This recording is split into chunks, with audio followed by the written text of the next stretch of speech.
Tesla வீழ்த்தப்பட்ட பிறகு அவர் வந்து அது ஒரு பெரிய நஷ்டஈடா அவருக்கு உண்டான ராயல்ட்டியை வந்து கொடுக்க வேண்டிய ஒரு சூழல் அவருக்கு ஏற்படுது. இன்னைய தேதியில் பார்த்தீங்கன்னா அது பல மில்லியன் அமெரிக்க டாலர்கள் பெறும் அப்படின்னு சொல்லலாம், அந்த அளவுக்கு. ஆனால் அப்போ வந்து தாமஸ் ஆல்வா எடிசன் என்ன பண்ணுறாருன்னா, இதற்கெல்லாம் எதிர்காலம் இல்லை என்பதை போல ஒரு கட்டமைப்பை அவர் உருவாக்குறார். ஆனால் அப்படி இல்லை, உலகம் மாறிக்கிட்டு இருக்கு, இனிமேல் அதற்கு தான் காலம் அப்படிங்கிறது தாமஸ் ஆல்வா எடிசன் காலத்திலிருந்தே அது வந்து மாறிக்கொண்டே இருப்பதை தாமஸ் ஆல்வா எடிசன் உணர்றார்.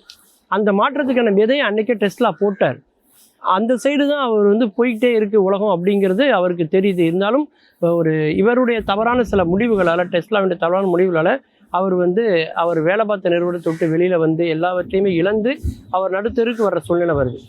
ஒரு ஏழ்மையான குடும்பத்தில் பிறந்து மிகப்பெரிய கோடீஸ்வர செல்வந்தராக மாறி மீண்டும் 86வது வயதில் மறுபடியும் ஏழ்மை நிலையை அடைந்து ஒரு வாழ்க்கையை முடிக்கிறவர் தான் டெஸ்லா. இருந்தாலும் அவருடைய அறிவை வந்து உலகத்துக்கு கொண்டு போகணும் அப்படிங்கிறதுக்காக தன்னுடைய நிறுவனத்துக்கு அந்த பெயரை வைத்து எலான் மஸ்க் வந்து அதை வந்து ஒரு